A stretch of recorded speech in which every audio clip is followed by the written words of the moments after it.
que é essa questão o psicológico, da vontade de comer, aquela... O que você tem a dizer sobre isso? Você vê que eu já estou indo até além da questão da obesidade, né? Mas essa, na verdade, doutor, é uma questão bastante importante, né? Esse comportamento, na verdade, de comer compulsivamente, ele está sendo sustentado por alguma coisa que provavelmente é emocional, né? Então, quando a gente fala desse comer compulsivamente, né, isso está muito ligado a dois aspectos principalmente, né? Um é o estresse e o segundo é a ansiedade, né? O estresse é uma resposta, né, do sistema nervoso simpático e ele prepara o nosso corpo, né, para luta e fuga.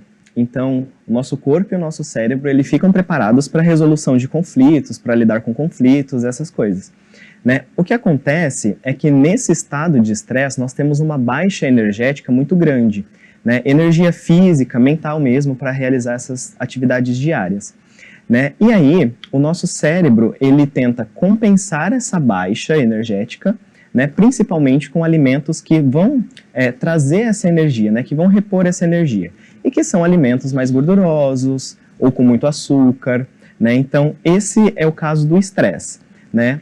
Às vezes por conta da rotina ou de alguma coisa que está acontecendo, né? É muito comum, inclusive, as pessoas assim que têm vários episódios de estresse reclamar de um cansaço excessivo, né? De um cansaço que não passa, parece que dorme e não descansa, né? E é justamente causado por conta dessa baixa energética, né? E aí as pessoas elas tendem a comer mais na tentativa de repor isso, né? É claro que é um movimento até inconsciente, né? A pessoa ela não está comendo com essa intenção de repor essa energia, né? Mas é porque traz aquela sensação de satisfação, é agradável, né? Gera prazer, então ela continua comendo, né? E a questão da ansiedade, que é um pouco mais complexo, na verdade, né? Porque a ansiedade ela está aí como pano de fundo em muitos transtornos psíquicos, né? Como a depressão, crises de pânico, obsessivo-compulsivo, o transtorno de compulsão alimentar periódico, né? Que tem muito a ver assim com o que a gente está conversando hoje,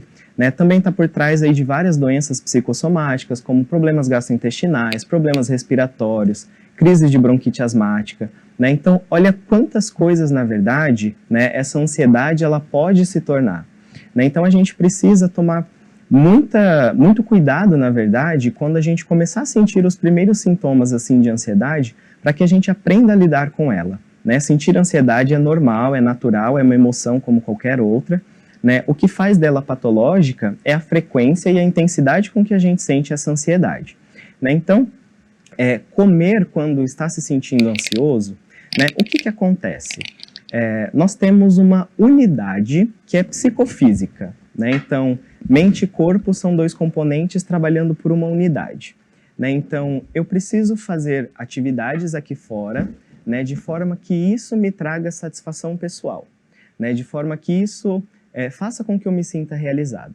E quando a gente não encontra essa satisfação pessoal, essa realização nas coisas que a gente está fazendo, às vezes nos hábitos, nas decisões, nos relacionamentos interpessoais, no trabalho, né, a gente tende a ficar preso a algum sintoma não, mas alguma necessidade fisiológica, né, que vai trazer essa sensação de alívio, de bem-estar, que normalmente pode ser comer, beber, dormir de forma, né, com muito exagero, dormir várias horas por dia, ou às vezes sentir muito sono durante o dia, né? Muitas pessoas às vezes acabam recorrendo ao sexo, né, pornografia, enfim. Então, esse é o tamanho do cuidado que a gente precisa ter, né, quando a gente fala em ansiedade, né? Então, essa ansiedade ela pode sim se tornar um transtorno aí de compulsão alimentar periódica, né? E esse transtorno ele é caracterizado pela pessoa ingerir uma quantidade muito grande de alimentos em um período muito curto de tempo,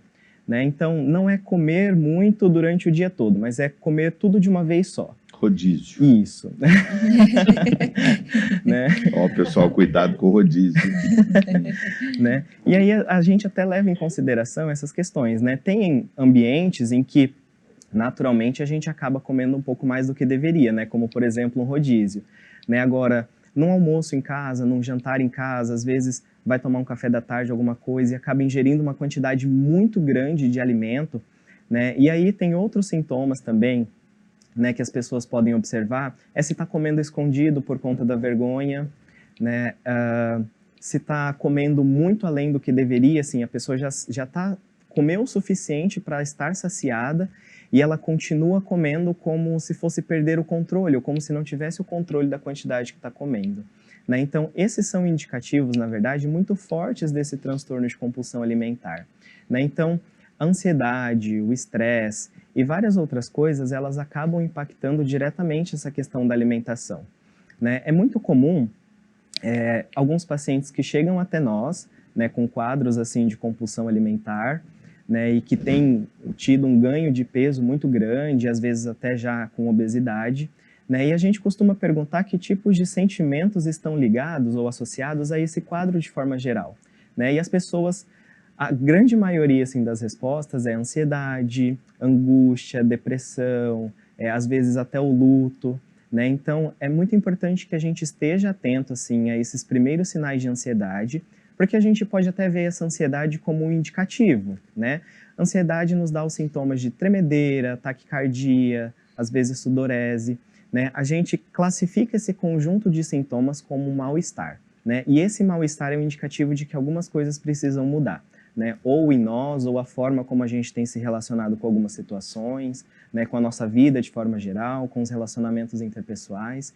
Então, é esse o cuidado que a gente precisa ter com a ansiedade, né, e com o estresse, que também pode levar a um burnout. Né, antes que... O que é burnout? O burnout é uma síndrome que é gerada por conta de um estresse contínuo muito intenso. Né? Então, a pessoa está sempre exposta a períodos de estresse muito longos, né? E aí esse burnout é uma irritabilidade, é falta de energia, são vários outros sintomas. Sempre cansado. Né? Então, é muito importante assim, tomar muito cuidado com essas emoções, né? Como a ansiedade e o estresse, quando eles começam a dar os primeiros sinais, para que eles não acabem se desenvolvendo em transtornos um pouco mais graves.